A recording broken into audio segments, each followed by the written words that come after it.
Hipacondríaca apresenta Surra de Lúpulo. Oi pessoal, bom dia, boa tarde, boa noite! Eu sou Ludmilla, mais conhecida no Instagram como Hipacondríaca. E no programa de hoje, meus amigos, nós vamos atender a mais um pedido dos nossos mecenas e explorar agora o caso da cervejaria Masterpiece. E para isso, nós chamamos ninguém mais, ninguém menos que o CEO da cervejaria, André Vale, que é engenheiro, gestor de projetos, professor, coordenador acadêmico, dono de cervejaria, e nos faz perguntar como é que estar em tantas posições tendo apenas 24 horas num dia. André, dê um alô pra galera conhecer sua voz e, enfim, como é que você consegue jogar tantas bolinhas para cima, André? Boa noite, Ludmilla. É uma honra estar aqui com vocês. Fiquei muito feliz com o convite, muito honrado. A gente já se conhece há um tempinho, né? Já bebemos muito juntos, né? E com certeza eu sou seu fã, você sabe disso. Opa! Eu admiro muito o trabalho que você faz. Obrigada. O Leandro aí realmente é um braço aí muito importante no seu programa, na sua estrutura. Então a gente bateu um papo antes, foi super legal, foi gostoso. E eu estou aqui à disposição para a gente contar muitas histórias, porque temos muitas, tá? Com certeza. Mas o programa é nosso, é meio do Leandro, pelo amor de Deus. O Leandro não é um braço, não. O Leandro é o corpo inteiro. Cabeça, ombro, joelho e pé, joelho e pé, joelho e pé. É esquizofrênico o programa. Bem-vindo, André. Eu sou o Leandro, mas hoje vocês podem me chamar do Baco do Da Vinci. Você conhecia a obra do Baco do Da Vinci? Hein, Lud? Lá vem você. Então, Leandro, eu conheci Da Vinci alguma coisa, agora todas essas referências artísticas, plá. Cara, olha só, quando a gente viaja pro exterior, quem quer tomar cerveja sou eu, quem quer visitar museu é quem? Ana Lu. É por isso que é o casal mais lindo. Eles se complementam, é o Yin Yang. Pois é isso. O Baco quase ninguém conhece, é uma obra meio assim, ninguém assim, se você olhar as obras mais admiradas do Da Vinci, o Baco não tá na lista do top 10, diria eu, talvez na lista do top 15. Antes, o Baco tem um helicóptero. Será que é porque ele estava bêbado? Talvez. E hoje esse cara sou eu. Tá certo, Roberto Carlos. Esse cara sou eu. A gente bate esse papo aqui tomando algo pra molhar a garganta, André. O que você vai beber por aí? Olha, eu vou começar com a primeira cerveja que a gente fez. Eu gostei do vou começar com. Tá, que foi uma American Pale Ale, tá? Foi a cerveja que deu início a isso tudo, tá? Então eu vou começar com ela. Maneiro. Vou servir aqui num copo que tem uma história também. Legal. Qual a historinha do copo? Tem até uma historinha do copo também. Tá, então, um brinde. Saúde. Saúde. Aí. Eu não tenho copo de você, mas tem um copinho que tem uma historinha bem legal. Perfeito. Vai, Lud, e você? Eu tô de água, gente. Eu tô de água. E vocês vão se surpreender com a quantidade de eu tô de água que eu vou falar aqui daqui pra frente. Mas vamos deixar esse assunto, deixa abaixo.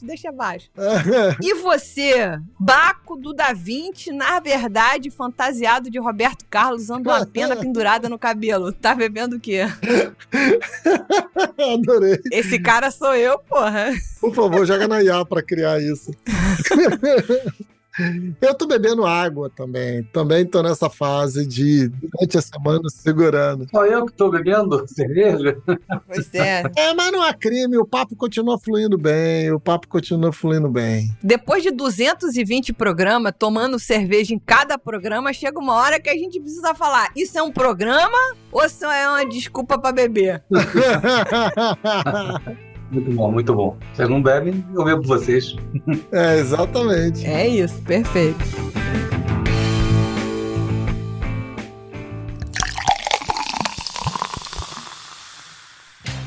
Se você gosta do nosso conteúdo e ainda se identifica com a gente, considere apoiar o Surra de Lúpulo através do site apoia.se/Surra de Lúpulo ou comprando uma camiseta na nossa loja.surradelúpulo.com.br. Mecenas ganha conteúdo exclusivo toda semana, participa do nosso grupo de WhatsApp e concorre a sorteios de brindes insanos. Agora, se a grana estiver curta ou você ainda não ama a gente tanto assim, Outro jeito de ajudar é seguindo a gente na sua plataforma de streaming preferida e dando aquelas 5 estrelas no Spotify e Apple Podcasts. Lembre-se de compartilhar esse programa com seus amigos, isso ajuda muito na distribuição dos episódios.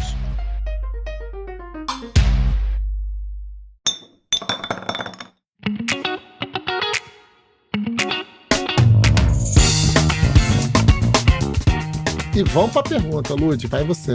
Bora. Como a gente falou, você tem 24 horas no dia para agir em tantas frentes, né? Atuar em tantas frentes, então a gente não vai nem ocupar seu tempo. Vamos começar do jeitinho certo, assim, bem pelo começo da Masterpiece. Como é que foi o nascimento dessa cervejaria e quais eram os primeiros planos, objetivos e desafios? Conta pra gente dar essa contextualizada geral para quem conhece e para quem ainda não conhece a Masterpiece. Então, Lud, Leandro, eu posso dizer que a gênese da Masterpiece começou em 1988. Eita! Quando eu fui fazer uma viagem de mochila na Europa, tá? 60 dias. Eu, na época, estudante de engenharia, eu costumo dizer que eu gosto tanto de engenharia que eu fiz 4 vezes, tá? Porque eu fiz graduação, mestrado, doutorado e pós-doutorado, tudo em engenharia.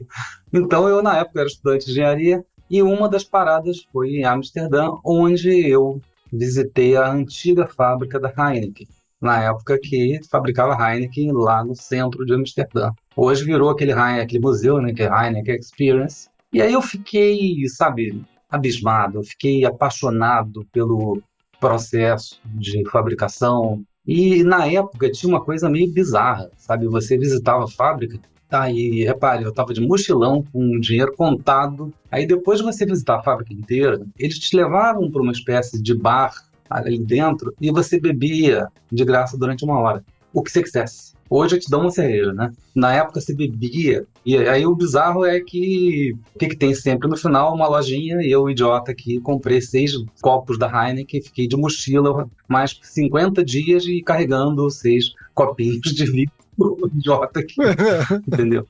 E aí o que acontece é que ficou aquele vírus incubado, né?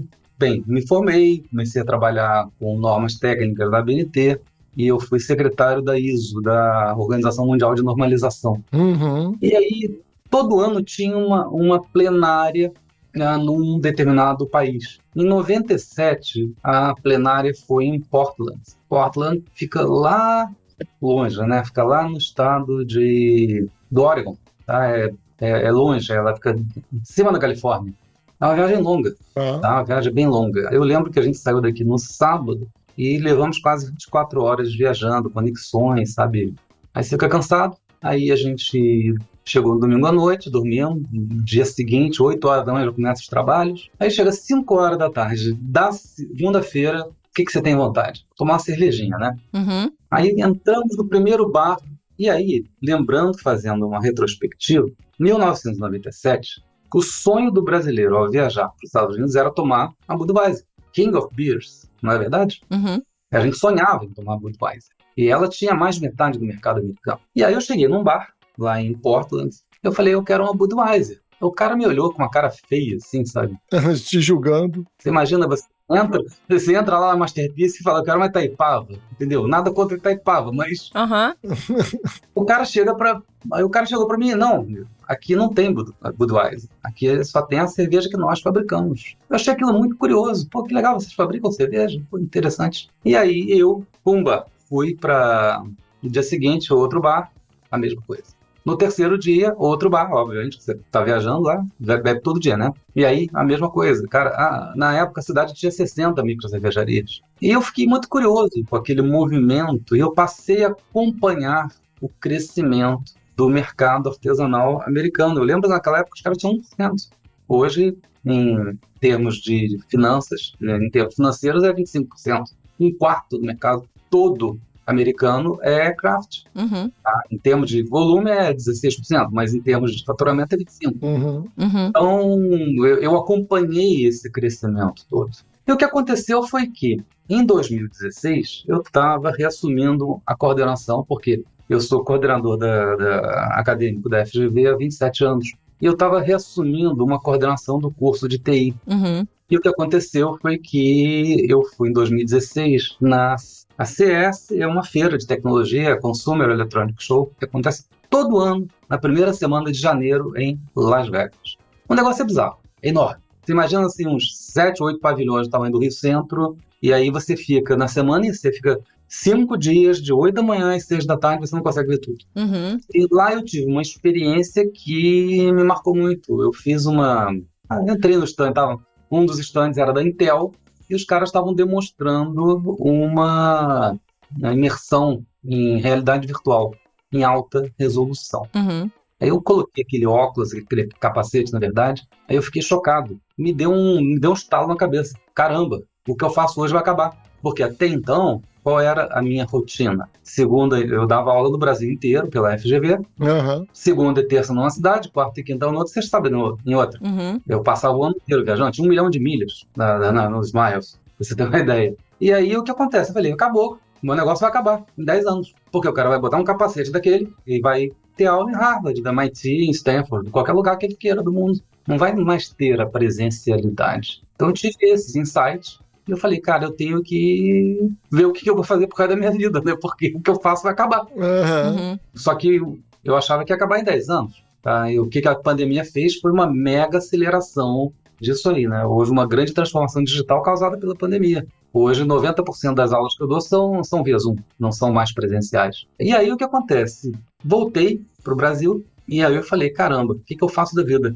E me deu lá, cara, eu acho que eu vou reativar aquela ideia lá de trás de abrir uma cervejaria. Só que, até então, muita experiência de horas copo, porém eu não sabia fazer cerveja. Tem que aprender, né? Uhum. Porque senão o fornecedor vai me enganar, o cervejeiro vai me enganar, eu tenho que ter a dor do processo. Sim, senão você não entende. O que eu fiz? Eu me inscrevi num curso de cervejeiro caseiro lá na Boêmia e comecei a fabricar cerveja para os meus amigos do motoclube. E a primeira cerveja foi uma American Pale Ale, que a gente fez lá, e aí a gente chamou ela de Ferrugem, tá? Exatamente pela cor acobreada dela, né? Então, toda cerveja que a gente fazia, a gente botava um nome assim. E esse copo aqui é muito específico, porque esse ia ser o nome da Masterpiece, tá vendo? Beer to the Bone. O nome do motoclube era Beer to the Bone. Que é uma música, né? Exatamente, do George Thorogood. Uhum. E aí a gente ia chamar a cervejaria de Beer to the Bone. Aí, sabe, a gente ficou olhando para essa caveira aqui, eu acho que isso vai espantar muito o consumidor, sabe? Eu acho que vamos pensar em outra coisa, tá? E aí, em 2018, nós tomamos a decisão de fazer o projeto da fábrica, tá? E aí foi todo aquele planejamento, foi um planejamento muito minucioso, tá? Licenças, e aí no dia 2 de janeiro de 2019 começa a obra. Em novembro estava tudo pronto, com tudo instalado. E aí, bem, chega dezembro, tudo para, aí o mapa só saiu em janeiro, começamos a fazer cerveja, e aí fevereiro todo mundo sai de Niterói, falei, não faz sentido a gente inaugurar durante o carnaval. Na semana seguinte tinha Blumenau, aí não faz sentido também inaugurar quando tá todo o mercado está em Blumenau, né? Na época que o mercado inteiro ia para Blumenau. E aí, na semana seguinte, nós marcamos a inauguração para o dia 21 de março de 2020, na semana que tudo parou. Parou no dia 18, né? Já foi o... Sim, mas a inauguração era dia 21. Exato, estava agendado já para o dia 21. Putz, grila. Dia 21, eu tinha contratado 7 bandas. Nossa Senhora. Para você ter uma ideia, eram 6 bandas de rock e no meio delas uma orquestra de gaita de foles, para você ter uma ideia. E aí foi aquele balde de água fria, né? Foi aquela não inauguração.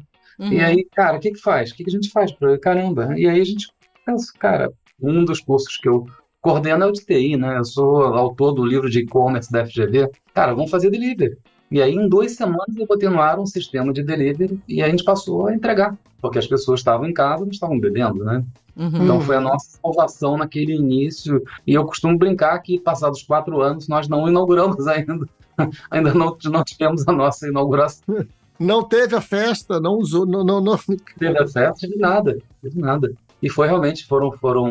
Eu sabia que não ia durar 2 anos, tá? Mas aí o que a gente fez? Eu falei, cara, a gente tem que vender para supermercado, né?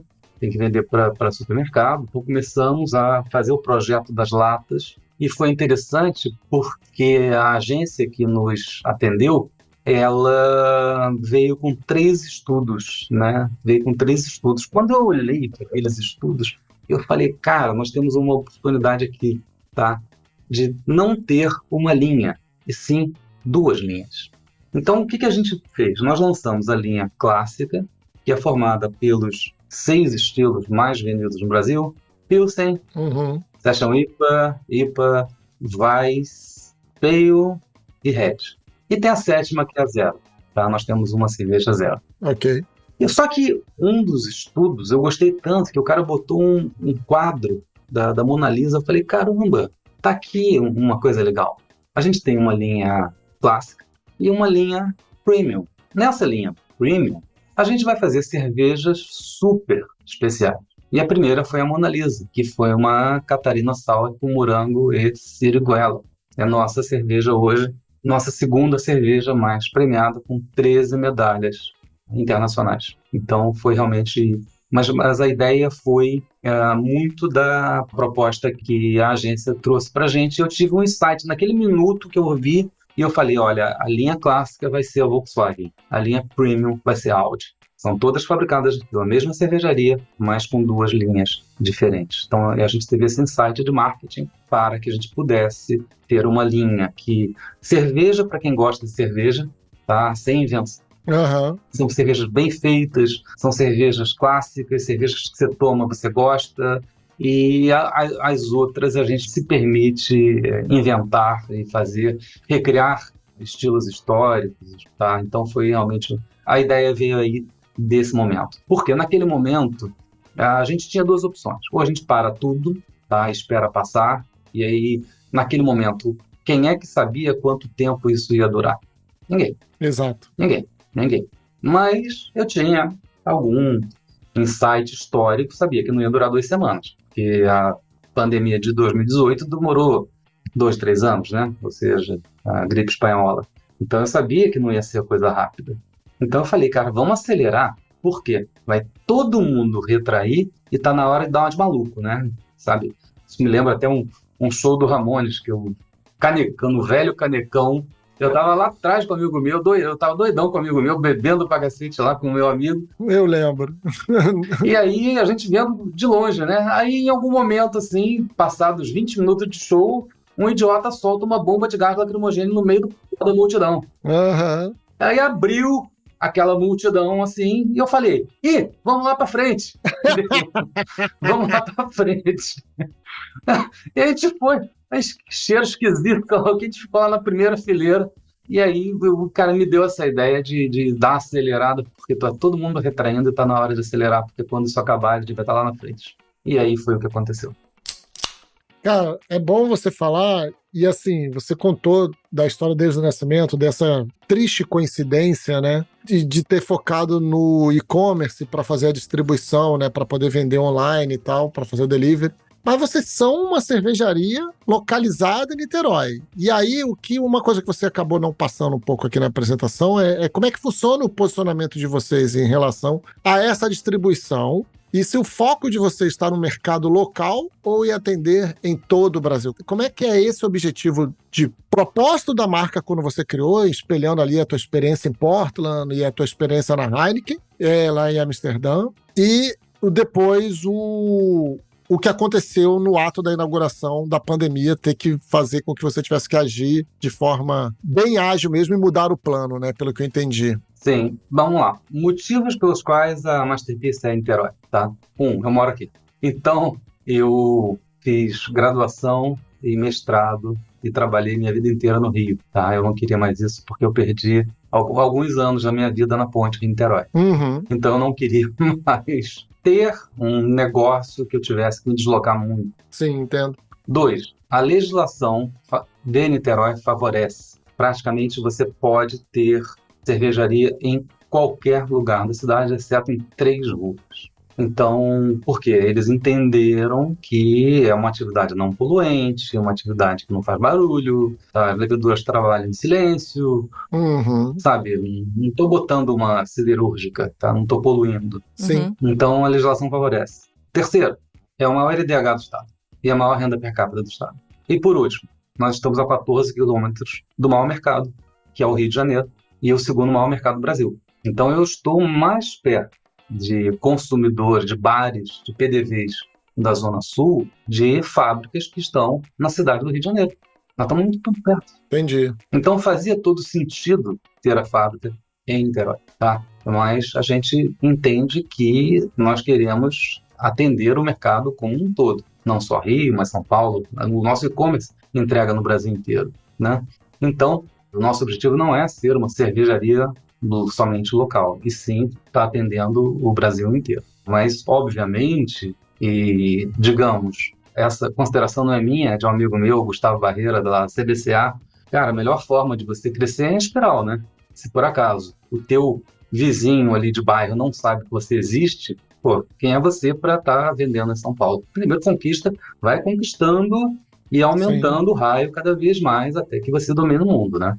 Mas é muito bom. E esse foi o motivo pelo qual, no início, nós abrimos uma série de bares licenciados, nos quais tinha a nossa marca, tudo era Masterpiece, e foi muito legal, porque naquele momento, ou seja, em 2022, né, ou seja, final de 2021, 2022, você andava por Niterói, São Gonçalo e Maricá, parecia que tinha comprado a cidade. Na verdade, eram bares licenciados, que é uma espécie de franquia, né? Tá, a gente vai chegar aí. Deixa eu só dar uns passinhos atrás, que eu acho que é importante. É que a inauguração não aconteceu em março de 2020 por conta da pandemia, mas vocês estavam no Mundial da BR em 2019. Então a estreia para o mercado, de fato, foi, se não me engano, em setembro. Se não me falha a memória, foi setembro esse Mundial, no feriado de 7 de setembro. Vocês estavam lá, eu lembro até de ter recebido um Media Kit na época, que vocês estavam também com uma produção de alguns produtos, de subprodutos da cerveja, né? Eu não me lembro agora, algumas coisinhas feito com bagaço de malte. Brownie. Exatamente. E já chegando com essa estratégia de tentar já comunicar a questão da sustentabilidade, a questão dessa inovação. Porque é isso, você, naquele momento, em 2020, o mercado já estava bastante segmentado, bastante consolidado, e você tinha que chegar com algum diferencial. Então, imagino que, entre outras coisas, vamos fazer 2 linhas, uma clássica com muita qualidade, uma outra que a gente pode inovar. Mas o que mais que eu posso fazer para me diferenciar nesse meio, né, de gente que tá tentando fazer um monte de IPA? Eu tenho que fazer IPA também, não tem jeito. Enfim, então, acho que teve um por aí. Era só pra gente contextualizar, porque de repente a pessoa chega aqui na Masterpiece e de repente, do nada, em 2020 foi impedida de inaugurar. Não, peraí, em 2019 vocês já estavam operando, não tinha rolado ainda, porra, as 7 bandas, abrir a fábrica pro público. Agora, isso que você falou dos bares licenciados, eu acho que é um negócio bem interessante, porque você, de alguma maneira, arrumou uma forma de escoar a sua produção, quando já era possível escoar produção, quando a gente já não tá falando mais de pandemia delivery, a gente tá falando de entregar barril de chopp. Isso é muito legal. Exato. Como é que funciona um sistema de licenciamento? Porque a pessoa investe numa marca que não é tão conhecida assim ainda, é um investimento da cervejaria, só pra gente entender, porque franquia é diferente. Então vamos lá. 2019. Então, nós tivemos a ideia de participar do Mundial exatamente para lançar a marca. Mas como a nossa fábrica não estava pronta ainda, nós fizemos as cervejas fora, como se fosse uma cervejaria cigana. A empresa já existia e nós fizemos as cervejas numa cervejaria que não existe mais. Ficava lá na Favela da Maré. Era a Inesperada. Inesperada? Nunca ouvi falar. Também não. Eles ficavam dentro de um galpão logístico do outro lado da Vila do João, tá? Lá na Favela da Maré. Os caras acabaram se tornando grandes amigos, porque no mercado cervejeiro você... Aquela história, né? Você ajuda e você nunca esquece quem te deu a mão naquele momento. Então nós fizemos as cervejas lá para levar para o Mundial, para lançar a marca. Uhum. E já mostrando lá, ó, a nossa fábrica está ficando pronta. Botei a foto e Por isso que nós lançamos a marca antes, mas não estávamos comercializando. Uhum. Naquele momento a gente não estava comercializando nada ainda, até porque o objetivo era realmente ter a fábrica própria, né? Uhum. E a fábrica estava em fase final de instalação de equipamentos e acabamentos, né? Uhum. Então esse foi o objetivo. Perfeito. E aí, em relação diferencial, 2020, ninguém conhece a gente. E aí, como é que você vai se diferenciar em relação a cervejarias já tradicionais, sejam que tinham fábricas, que fossem ciganas, mas que já eram tradicionais há alguns anos no mercado carioca, no mercado brasileiro, tá? Eu dei uma sorte, e na verdade eu não acredito em coincidências, eu acredito em você estar focado e ter energias positivas que te ajudem. Apesar de ser cartesiano racional, eu tenho um lado espiritual meio desenvolvido, eu acredito nessas pseudo-coincidências, né? Uhum. Como eu falei, eu estava na área acadêmica e naquela época eu estava orientando uma tese de doutorado aqui na UF, em Niterói. A tese era sobre sustentabilidade em gerenciamento de projetos. Uhum. Eu já tinha essa ideia da gente se diferenciar sendo uma cervejaria que tivesse um viés sustentável. Por quê? Porque eu sentia que isso era a coisa certa a se fazer. E aí, o que aconteceu? Quando você orienta uma tese de doutorado, você acaba tendo que estudar, olhar todo o estado da arte em termos de artigos. E eu baixei 180 artigos para ler, para orientar. Uhum. E um desses artigos me chamou muita atenção, que foi um artigo de um pesquisador sueco chamado Barry Ness. Esse cara estudou as 70 cervejarias mais sustentáveis do mundo. E ao estudar as 70 cervejarias mais sustentáveis do mundo, ele meio que compilou o que ele tinha visto de importante. E no meio acadêmico existe uma coisa chamada fator de impacto. O que é o fator de impacto? É o nível de importância do artigo em relação aos demais. Esse artigo é o artigo que tem o maior fator de impacto do mundo nesse setor, nessa área específica de sustentabilidade em cervejarias. Uhum. E aí, o que aconteceu? Quando eu olhei para aquilo, deu um estalo. Falei, caramba, aqui está o caminho das pedras. Isso foi em 2018, eu estava planejando a fábrica. E aí, qual foi a ideia que eu tive? Eu vou fazer tudo o que ele diz. Por quê? A lógica do processo nosso foi a seguinte. Aí me perguntam, poxa, vocês se dizem a cervejaria mais sustentável do mundo. Não, nós somos. Por quê? Porque esse é o artigo mais importante do mundo, academicamente falando. E se nós fizermos tudo o que ele preconiza, tá? Ou seja, se nós gabaritamos tudo, nós somos. Então, eu vou dar um exemplo. Igualdade de gênero. Das 70, somente 4 fazem. Nós fazemos. Nós temos metade da equipe feminina. Uhum. Temos uma mestre cervejeira, a Ingrid, que já esteve aqui no programa com vocês. Uhum. Sim. Então, a gente dá oportunidades iguais. E vocês sabem que em microcervejaria isso é raro. Eu lembro que no último congresso da Agrária que eu fui, eu estava falando assim, caramba, olha que coisa interessante. 95% das pessoas eram homens. Então, a gente sabe que existe um viés masculinizado, masculino, sei lá, no mercado. E a gente não. A gente gabaritou em tudo. E aí veio a certificação como empresa B, tá? Fomos a primeira fábrica do Brasil a ter isso. Depois a gente se certificou em carbono neutro, nos certificamos como cerveja caché. E a última foi a certificação ASI, que foi realmente um ano de projeto junto com a Ball Corporation para que a gente se tornasse a primeira empresa do mundo a lançar uma lata com o selo ASI, que foi a Donatello. Então, essa foi, primeiro, é o caminho certo. Segundo, como é que eu vou me diferenciar? E vou me diferenciar sendo o seguinte, eu vou dizer, nós somos a cervejaria mais sustentável do mundo. Uhum. Muita gente me criticou, mas eu falei, amiguinho, deixa eu te contar uma historinha aqui. Aí eu mostrava o paper, mostrava, tem que ter isso. Uhum. Então, e muita gente que me criticava, e eu já tinha o negócio pronto, né? Falei, deixa eu te mostrar uma coisinha aqui, dá uma olhada aqui. Olha o que a gente faz. Pá. Aí o cara saía de lá, poxa, é mesmo. Eu mostrei isso pro head de sustentabilidade da Brewers Association, o cara falou, não acredito que vocês fizeram isso tudo. Fizemos. Uhum. Tá, fizemos. Não, quando você faz um negócio desse e é de verdade, aí é ótimo. Exato. É porque a gente tá muito acostumado a ouvir, não, porque esse aqui é o melhor livrinho verde que tem, sei lá, Melhor hambúrguer do mundo. Eu ia falar do melhor hambúrguer do mundo. Aí, porra, peraí, quem te falou? Quem te falou? Quem te denominou melhor, entendeu? Então, assim, eu acho que é legal quando é pra dentro, enquanto execução, Sim. e não é só pra fora. Então, se você tá salvaguardado, isso que é o mais importante. Não, é porque o que acontece? Quando a pessoa vem discutir comigo, vamos lá, vamos conversar. Eu tava orientando, sem, sabe, na boa. Eu conto a história, que é real. Uhum. Eu tava orientando uma tese de doutorado, pô. Uhum, claro. Então, tem uma base teórica para isso. E diz o seguinte, fazer é difícil, manter também é difícil. Total. Sim. Você tem que dar, sabe, melhoria contínua Uhum, a cada vez. E tipo assim, não está pronto ainda, tá? Tem coisas ainda que eu quero fazer. uhum. Por exemplo, recuperar carbono. Porque no processo de fermentação, a gente gera carbono. E depois eu tenho que comprar carbono de novo, Uhum. da White Martins, etc. Aham. Não faz sentido isso, pô. Eu jogo fora e depois tenho que comprar. Entendi.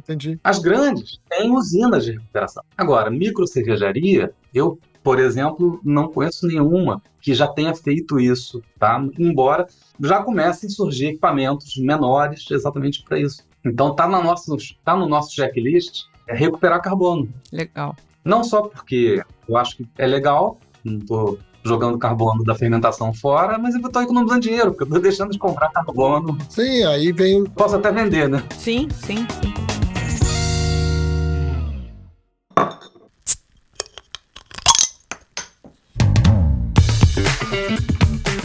Eu fiquei curioso agora quando você falou da recuperação de carbono. Hoje vocês estão produzindo quantos litros? Litros. Em média, juntando as duas fábricas, nós estamos produzindo atualmente 70 mil litros por mês. Mas nós estamos no meio de uma transição, tá? Porque nós fizemos um investimento grande em fermentadores e isso ficou pronto agora em março, né? Uhum. Chegaram todos os equipamentos que a gente tinha comprado e o nosso objetivo é estar chegando até o final, talvez em 12 meses a partir de agora, que nós estamos fazendo um ponto de inflexão para chegar a 550 mil litros por mês. Caramba. Porra, é um salto, hein?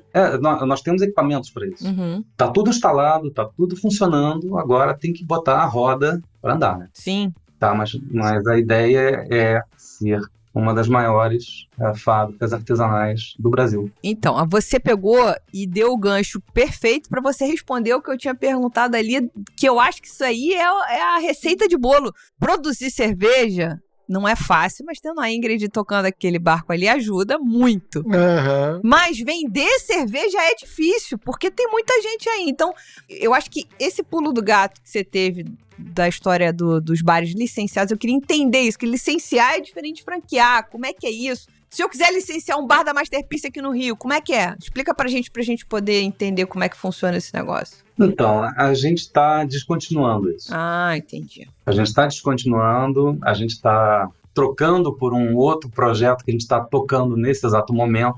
Mas como é que funcionava? Então, digamos, Ludmila, você quer abrir um bar da Masterpiece. Uhum. E eu ia lá, colocava uma câmara fria, Uhum. tá, portátil, mesa, cadeira, ombrelone, um kit de copos, etc.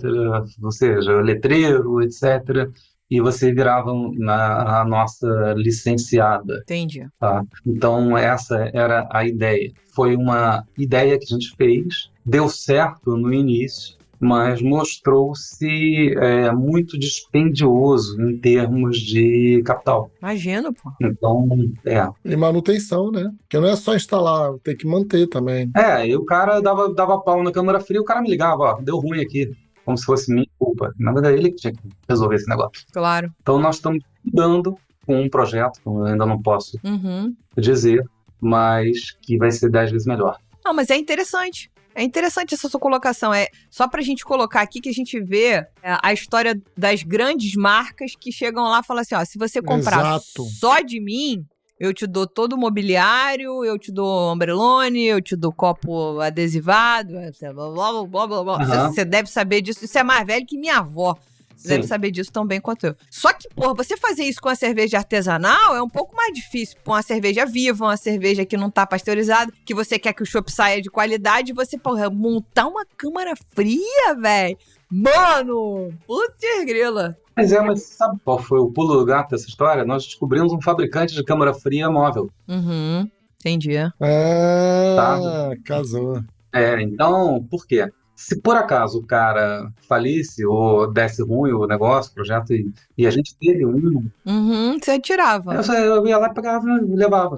Uhum. Que aquilo tá incomodado com ele. Aquilo ali tá ali, tipo, cedido. E tudo era comodato. Da onde surgiu essa ideia de ter licenciamento e não franquia? Eu era muito amigo de uma pessoa chamada Daniel Plá. Não sei se vocês lembram da rede Deplat, de revelação de fotografia. Sim. Teplá, sim. Pois é, o Daniel Plá era muito meu amigo, meu colega de FGV, e ele falava o seguinte, olha, a Deplat chegou a ter 150 lojas, né? E aí, o que acontece é que ele falava o seguinte, ó, o que a gente faz é franquia, o que a Kodak faz é licenciamento. Uhum. Mas qual é a diferença? Você vai numa loja, você imagina, Ludmilla Revelações. Aí ela vai lá, quer ser uma franqueada lá da Deplat. Tinha que ser tudo igual, design, sei lá o que. Se ela quisesse ser uma licenciada da Kodak, a Kodak simplesmente instalava um mini lab e botava o logo Kodak, o design você fazia o que você quisesse, o porta-retrato que você quisesse vender era problema seu. A pilha, a Kodak estava se lixando e ela simplesmente te cobrava que você vendesse somente o filme dela e usasse o papel dela e os químicos dela. Uhum. Então essa era a grande diferença. Então foi válido por um momento, mas agora a gente está trocando por uma coisa mais sofisticada e isso vai ser apresentado para o mercado em novembro. Perfeito. Então vamos aguardar, meus amigos. Não vamos botar o carro na frente dos bois, né? Vamos aqui então para nossa próxima pergunta para falar dessa mulher que é uma potência. Porra, sou fã descancarada de Ingrid Matos. Alô, graças a Deus. Ela esteve aqui no Eu Cervejeira no episódio 92. E aí a gente, claro, conversou com ela sobre o volume de prêmios que ela e a Masterpiece já conquistaram, né? Então, a gente queria entender quanto isso é importante, planejado e estratégico para vocês. Uhum. Então, o Maurício até falou do projeto Muttley, né? Realmente a gente chama. Eu sou gerente de projetos, né? Eu sou, inclusive, certificado pela Universidade de Stanford como Advanced Project Manager. Eu sou coordenador do MBA de projetos, então tudo lá nós trabalhamos por projetos. Então nós somos uma cervejaria que trabalha por projetos. E aí nós criamos um projeto chamado Muttley. O que é o Muttley? Muttley, não sei se vocês lembram. Medalha. É o cachorro do Dick Vigarista que ficava medalha. Uhum. Medalha. Medalhas são importantes para que você certifique a qualidade do seu produto. Uhum. Não só a qualidade, mas a inovação do seu produto. Então, a gente mapeou os principais concursos cervejeiros, os importantes, tá? E falamos, vamos participar, vamos fazer nossas melhores cervejas e vamos mandar para esses concursos. E foi muito legal, porque em 4 anos nós ganhamos 111 medalhas. E o que nos tornou a cervejaria mais premiada do estado do Rio. Tá? Isso em 4 anos. É estratégico? É, muito estratégico. Uhum. Esse ano a gente está participando menos, tá? Não por decisão estratégica, mas por quê? Existe uma coisa em gerenciamento de projetos que se chama o quê? Portfólio. O que é portfólio? Portfólio é você olhar para a estratégia da organização e falar o que eu vou fazer, porque eu não consigo fazer tudo ao mesmo tempo. Uhum. Tá? Então, recursos são limitados e tempo é limitado, você tem escassez de recursos e esse ano o nosso foco está exatamente na expansão. Uhum. Então, esse ano nós estamos participando de pouquíssimos concursos porque estamos focados exatamente nesse processo de expansão, tá? Porque a gente quer dar esse salto de 70, 80 mil litros para 550 em 12 meses. Esse é o nosso objetivo. Perfeito. E olha, eu vou dizer o seguinte, Ludmilla, tem mercado. Tem mercado e tem mercado não atendido. Tá? Por incrível que pareça, em janeiro falta cerveja.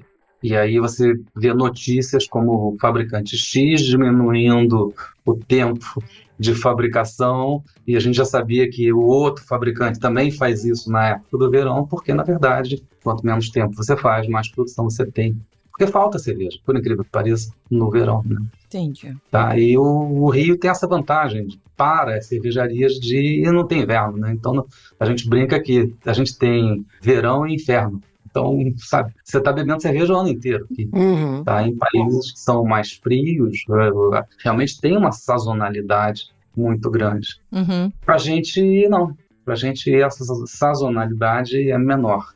E isso também estimula a gente a tentar alcançar mais mercado, inclusive em outros estados, assim, porque acontece um fenômeno curioso em Niterói. Tá? Janeiro, fevereiro, a cidade fica vazia, porque todo mundo sai de férias. Tá? Então, as vendas em Niterói caem pela metade em janeiro e fevereiro. Tá? Então, nosso foco está realmente tentar atender o maior mercado possível para a gente fugir desse problema que é essa sazonalidade negativa, que deve ser o contrário, mas acontece aqui em Niterói, o oposto do que deveria acontecer. Porque muita gente sai de férias, etc. Uhum. Entendi. Agora, em relação às medalhas, são estratégicas? Sim. Primeiro, você fala, nós temos qualidade. Poxa, a gente ficou super feliz no último Mundial de Labier, porque a gente estampou lá as 111 medalhas para que... É aquela história, não adianta você falar que você é a mais... que tem mais, que tem isso, ela quer... Mostra. Que é mais sustentável, com a maior medalha. Mostra.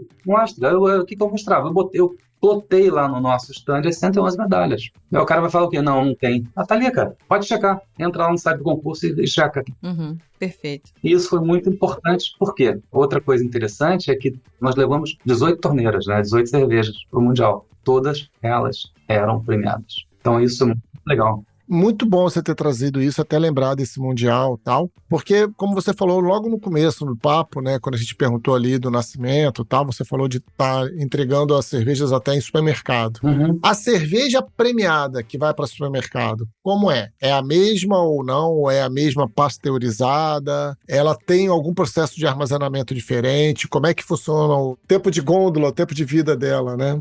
Quando o supermercado não tem cadeia fria, nós mandamos pasteurizada. É um requisito que aquilo ali vai explodir, né? Explode, né? Sim. Então, existem alguns clientes que demandam da gente, e a gente fala, olha, não vai ser a mesma, né? Mas o cara fala, eu quero, perfeitamente, vamos atender. E, sim, no caso, só tem 2 cervejas. Realmente a gente não... Acho que New England não dá para pasteurizar. E tem uma outra lá que, salvo engano, não estou lembrado qual é, que realmente não conseguimos pasteurizar. Então a gente tenta atender a necessidade do cliente, né? Ele quer ter a cerveja, não tem cadeia fria, não tem problema, a gente pasteuriza. Tá? Embora a gente recomende, olha, que a experiência de uma cerveja fresca é diferente, né? Perfeito. Sim, sim. Legal, tem essa opção. Não, outra coisa que eu achei legal, que você aproveitou falando do Mundial, e eu queria trazer um pouco esse tema de eventos, né, assim, vocês participam sempre do Mundial, ali desde o 2019, como a Lud relembrou bem, e cada vez com stands mais estruturados e melhores e tal, mas também vocês já estão indo para estratégias além dos eventos específicos sobre cerveja. Por exemplo, a gente vai falar daqui a pouco sobre a máfia e tal, eu sempre vejo máfia nos eventos pequenos de rua aqui do Rio de Janeiro, tá sempre lá, né? Vocês estão sempre trabalhando com isso. E chegaram até a ameaçar uma brincadeira com o carnaval, né? Fizeram a cerveja da Portela, só que teve o revés. Conta pra gente essa história. Pois é. E como foi esse relacionamento, qual era a visão estratégica e o revés, o que aconteceu com isso? Então, o que aconteceu foi o seguinte. Eu tenho um grande amigo, colega de FGV, Elson Teixeira, e ele estava dando uma consultoria, na verdade ele estava como diretor de marketing de uma cachaça, a Lura, se não me engano, lá de Campos. E ele falou, nós estamos fazendo a cachaça da Portela. E se você quiser, eu te boto em contato lá com o pessoal, né, para que você faça a cerveja. Aí eu, perfeitamente, fui lá na Cidade de Samba, fui apresentado ao diretor de marketing, ao presidente, mostrei, trouxe aquele negócio todo. E aí eu pensei, cara, e é engraçado, né? Eu acho importante você entender a necessidade. Uma das matérias que eu dou na FGV é gerenciamento da qualidade. E aí eu fico enchendo o saco dos alunos. Vocês têm que entender a necessidade do cliente, isso é qualidade. Uhum. E na minha visão, o que eu queria vender lá na quadra da Portela era chopp. Tá. Aí eu pensei, sabe, vou botar uma câmara fria, vou encher isso de barril e vamos dominar aqui o negócio na quadra. Aí eu falava, bem, nunca tinha pisado eu gosto eu já fui muitas vezes no sambódromo, assim, mas eu sou um cara do rock, né? Então, eu sou um cara do rock, jazz, blues. Eu nunca tinha pisado numa quadra de Escola de samba. escola, nunca tinha. E eu achei uma experiência antropológica muito interessante. E aí eu comecei a olhar, né? Falei, cara, impossível vender chopp aqui. Porque aqui tem a cultura do balde, tá? Você sabia disso? Sim, sim. Eu já fui. É a cultura do balde. Então você pega um balde cheio de cerveja. Uhum. Então os caras devem ter 1000 baldes lá na quadra. Aí tem toneladas de gelo, o cara bota as latinhas e o cara leva e o cara fica tomando ali na mesa o balde, entendeu? E aí dessa observação, aí eu falei, então esquece chopp, vai ter que ser lá. E eu observando, pô, temos pessoas tomando Brahma e tem outras tomando Heineken. Então se eu tentar vender um tipo de cerveja, eu vou estar desagradando metade. Então eu cheguei com uma proposta de lançar duas. Aham. Uma Light Lager e uma Premium Pilsen. Tá. A gente lançou duas cervejas, não foi uma só não, Uhum. tá? E aí, a gente orientou os caras. Você gosta de quê? Você gosta de Brahma ou gosta de Heineken? Ah, eu gosto de Brahma, então vai para Light Lager, tá? Ah, eu gosto de Heineken, vai para Premium Pilsen. E aí, foi ótimo, porque eu atendi os dois, tá? Uhum. E aí a gente estava com uma expectativa enorme, porque, sabe, a gente fez a feijoada da Portela lá na Masterpiece, tá? Levamos a escola para lá, eles têm um pocket show lá. Então foi histórico, porque as pessoas achavam que só tinha rock lá na Masterpiece. Tem o bar da fábrica da Masterpiece, né? Uhum. Então, realmente, normalmente só tem rock, né? Rock, jazz, blues. Mas, então, fizemos a feijoada do Portela lá na Masterpiece. Foi apoteótico, foi muito legal. Uhum. Só que aí, em determinado dia, eu leio a notícia que a Liesa estava fazendo um contrato com a Ambev. De exclusividade. De exclusividade de todo o carnaval, incluindo o sambódromo, incluindo todas as quadras. Uhum. E aí, obviamente, que você fica triste, senta e fala, cara, tá vindo um tsunami aí, tá vindo um vulcão, a fazer o quê? Não tem que fazer nada, senta e chora. Então, o projeto foi finalizado com sucesso devido a forças externas. E é legal que eu mostro isso nas aulas de gerenciamento de projetos. Você pode fazer o projeto mais maravilhoso do mundo, mas às vezes vem uma força externa, fora do seu controle, que você jamais pensou que pudesse acontecer, e realmente o projeto foi, digamos assim, encerrado com sucesso, porém sem continuidade por causa disso. E olha, tinha escola que tinha exclusividade com a Heineken, que teve que cancelar, tinha escola Sim, sim. que tinha exclusividade com o grupo Petrópolis, teve que cancelar, porque veio a ordem da Liesa e os caras, bem, eles têm os seus códigos lá de conduta e todo mundo tem que obedecer.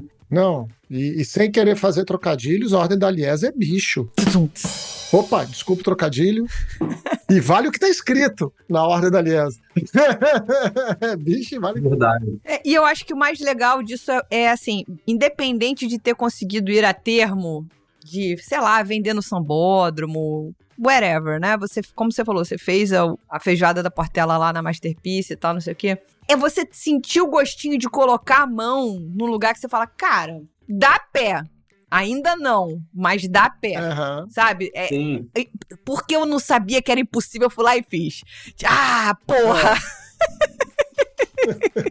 Isso é muito legal, porque, poxa, eventos também. Por exemplo, eu acabei de voltar do Canadá, porque nós fomos convidados para participar do Mundial de LABR do Canadá, de Montreal. Sim. Uhum. A 30ª edição, você tá entendendo? Sim, legal. E foi muito legal. Fomos nós, o pessoal da Alpendorf, da Criatura e da Bode Brown. Uhum. Mais alguns. Mas fisicamente estávamos lá, o pessoal aí, essa turma. Foi bem interessante. E é um evento completamente diferente do nosso, do Rio. O do Rio é 10 vezes maior, Uhum. por incrível que pareça. Só que lá eu entendi a essência, né? A essência do evento. Lá, o próprio nome mundial de LABR vem do seguinte, é trazer cervejas do mundo inteiro. Uhum. Então você tem cervejas ali de Montreal, mas você tem um pavilhão da França, você tem um pavilhão do Brasil agora, você tem o pavilhão dos Estados Unidos, tem o pavilhão da Inglaterra, sabe? Então, a ideia é que você experimente cervejas do mundo inteiro. Então, é um evento menor, mas muito interessante, a troca de experiências, sabe? Foi muito interessante e foi uma honra para a gente ter sido convidada. E o interessante disso, eu acabei me tornando muito próximo da Janine Marrois por um motivo completamente bizarro. Como eu falei, eu não acredito em coincidências. Eu acho que, às vezes, você está no momento certo e as coisas acontecem, né?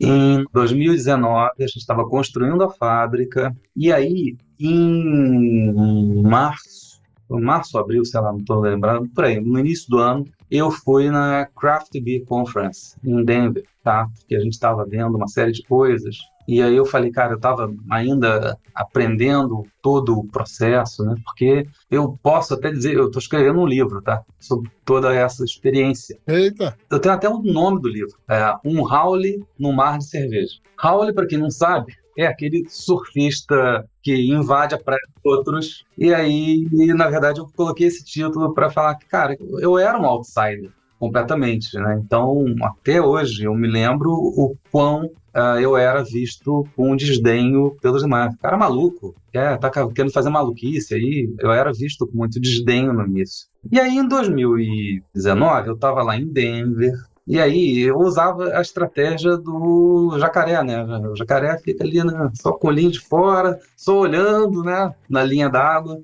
E aí eu ficava aprendendo, perguntando, sabe? Eu voltei para o banco de estudantes. Verdade é essa, sabe? A melhor metáfora possível. Eu estava aprendendo, eu falei, eu tenho que aprender essa merda. Eu vou aprender isso, eu vou ser bom nesse negócio, tá? Mas para isso eu tenho que estudar muito. Eu, como sempre fui um pouco CDF, eu comecei a estudar muito, perguntar, puxar saco, aprender, sabe? E aí, num dos dias lá da Craft Beer Conference, eu tinha um after congress, né? Ou seja, o pessoal todo dia, hoje o after congress vai ser no bar, na cervejaria tal. Aí todo mundo que queria ia para lá, e aí não pagava nada, etc. Só com seu crachá da central.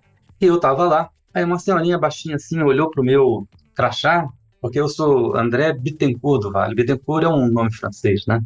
Ela falou, Bittencourt, Brasil. Aí eu falo um pouquinho de francês, eu comecei a falar francês com ela.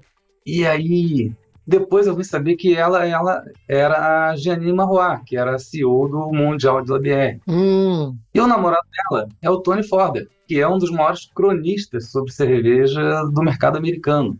E eu bati altos papos durante um bom tempo com eles, sem saber quem eles eram. E foi muito legal, porque quando eu descobri, caramba, aquela velhinha, aquela senhora, não é velhinha, é uma senhora, ela é a dona do Mundial de Labière, que coisa interessante. E aí foi muito interessante, porque em 2019, quando a gente expôs, eu levei ela na obra da fábrica, ela veio visitar, ela veio em Niterói, aí fiz um tour, levei ela no MAC, no Parque da Cidade, restaurante famoso aqui, São Antônio. Então foi muito legal, e a gente acabou tendo uma aproximação muito, muito legal por causa disso, e foi uma coisa completamente inusitada, né? Se conhecia a gente lá sem... Maneiro. Quem estava lá na época eu esqueci o nome dele, mas é o dono da Memo, que fabrica chopeiras.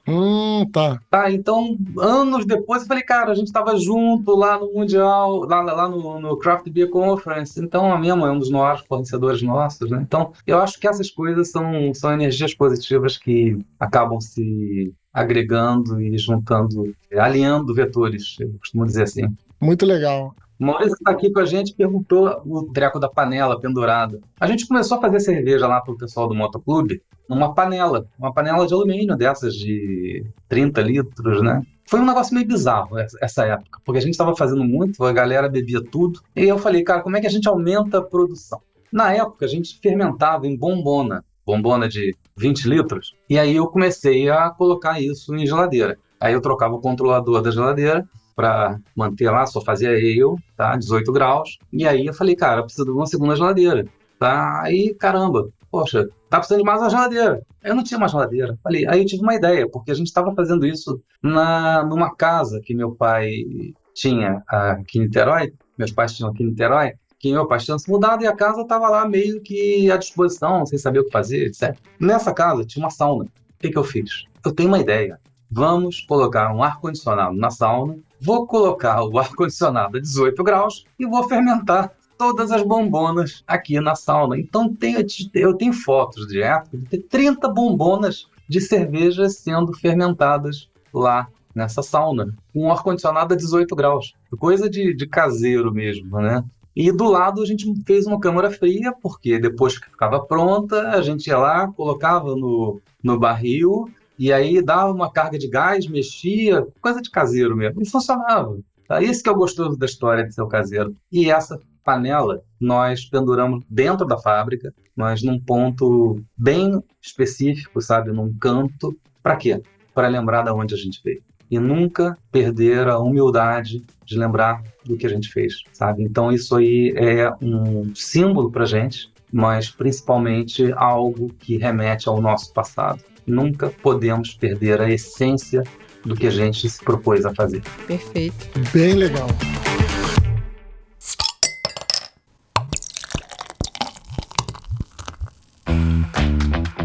Mas olha, vamos começar a encerrar aqui o nosso programa. E aí eu tinha prometido lá atrás que a gente ia falar das outras marcas da Masterpiece, né? Que vocês produzem, tanto a Máfia e a Maldita, que eu tenho um carinho especial com esse nome, quero também entender direito essa história. Sim. Que conta a história dessas marcas, assim, brevemente, e quais são os objetivos estratégicos de vocês trabalharem com múltiplas marcas, né? Qual é a ideia disso? Por que vocês fazem dessa maneira? Eu acho que esse que é o ponto-chave. Então, vamos lá. Vamos falar sobre a Máfia. A Máfia é uma fábrica tradicionalíssima aqui em Niterói. Vai fazer agora, em agosto, 8 anos. Ou seja, ela começou 4 anos na frente da Masterpiece. E aí a gente tinha uma relação muito boa com o pessoal da Máfia, né? Os sócios da Máfia. E só que a Máfia, ela, na verdade, ela foi ideia de uma pessoa que saiu. E os sócios tinham outras atividades, principalmente na área de contabilidade. Os caras têm escritórios enormes de contabilidade. Então, não era o core business deles. Então, se você tem uma atividade que é um side business, não é um core business, aquilo ali não vai ser nunca ser prioridade na sua vida, né? A verdade é essa. E aí o que acontece é que, devido a todos aqueles problemas de pandemia, um determinado dia, um dos sócios lá da Máfia falou, pô, vamos dar uma conversada na sexta-feira? Isso foi numa terça-feira. Aí eu falei, vamos, lógico. A gente não sabia qual era o motivo. Aí na quinta-feira a cidade de Niterói decreta o segundo lockdown. Eu falei, não acredito. Isso parece filme de Fred Krueger, cara. Isso é um pesadelo. E aí eles mandaram mensagem, pô, vamos manter a reunião? Eu falei, vamos, na pior da hipótese a gente bebe, entendeu? Vai estar fechado o bar mesmo, eles mandaram fechar. E aí eles chegaram pra gente falando o seguinte, olha, nós decidimos fechar a Máfia na segunda-feira, isso era uma sexta.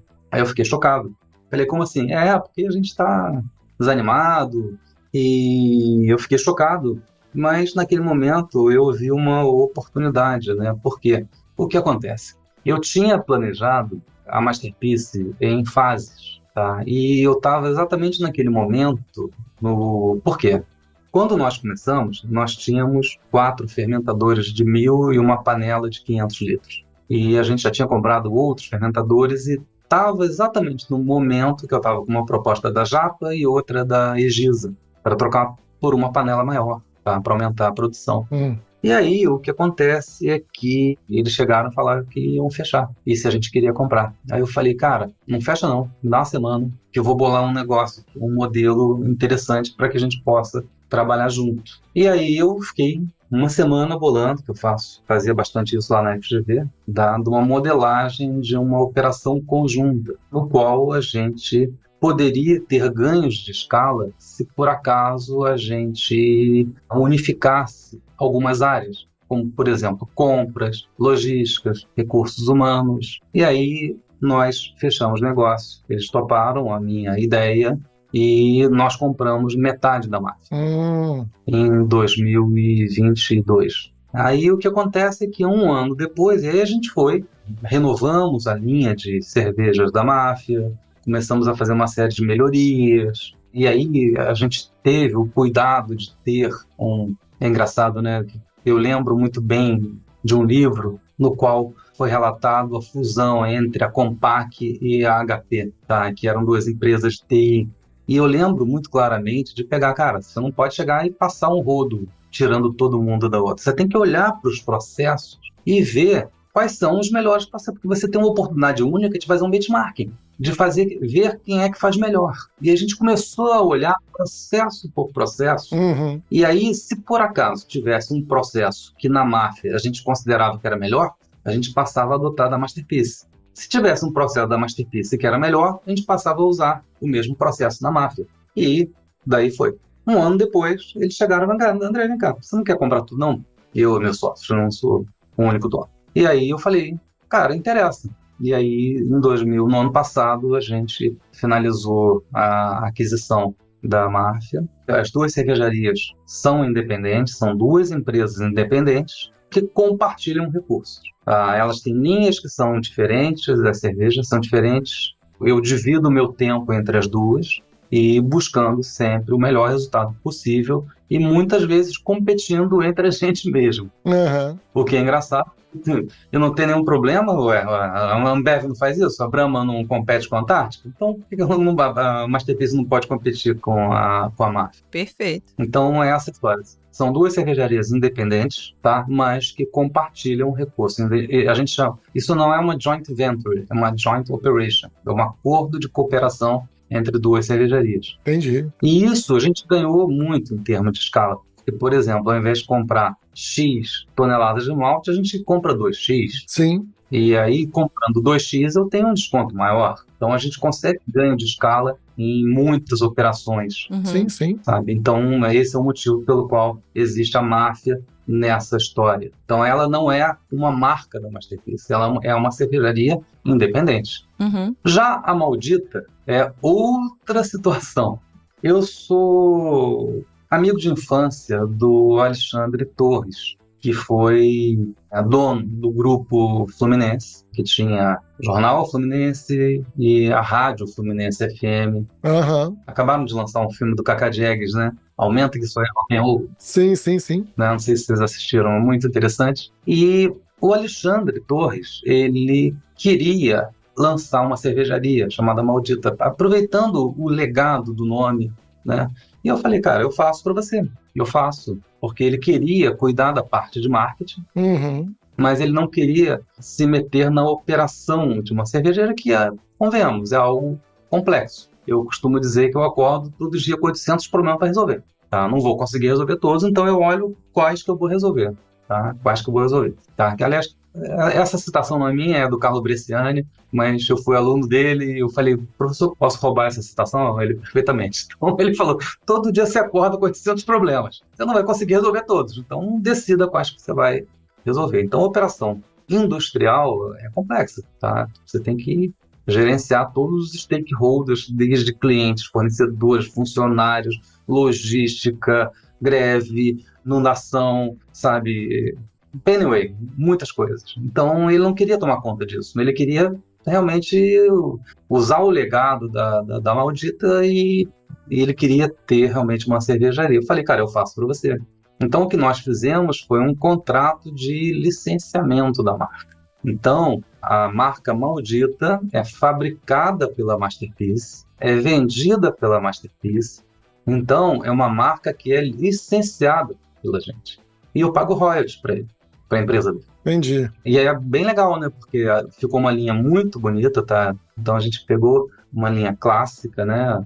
Pilsen, APA, IPA, Weiss, Red e Stout. São 6 cervejas. E todas elas têm um nome que se relaciona com rock, né? Então, sim. A Pilsen, por exemplo, é Classic Rock Pilsen. A Red é Punk Rock Red Ale. A APA é a Jazz APA. Então, todas elas têm um viés de música. A Weiss, se não me engano, é Blues Weiss. Então, todas elas têm um viés. Muito legal. Ela estará no Mundial, tá? De novo, foi O lançamento da marca foi no Mundial do ano passado, foi bem legal, né? Uhum. E a gente tem participado bastante de eventos também com a marca Maldita também. Então, em muitos casos, você vai estar num evento no qual a operação é toda nossa, Masterpiece, Máfia e Maldita. Legal, perfeito. Gente, essa foi a última pergunta para quem não é mecenas, porque quem é mecenas vai receber conteúdo extra depois. E aí o André vai responder pra gente aqui na sequência, para quem é mecenas apenas, como é que vocês fazem o processo de seleção e contratação das pessoas para trabalharem na Masterpiece, né? O que é mais importante para vocês e qual o tipo de profissional que vocês buscam. Mas calma, André, essa resposta só vem pro conteúdo extra. Respira.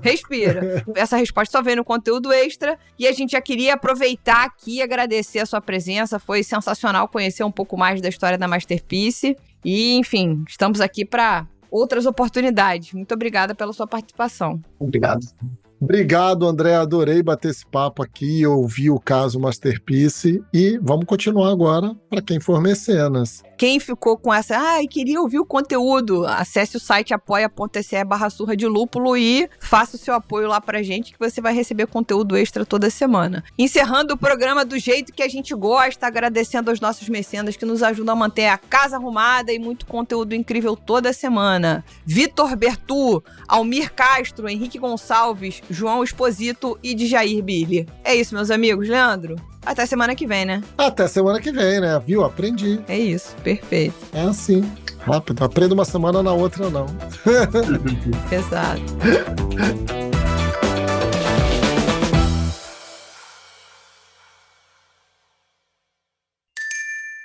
Beba local. Beba com moderação.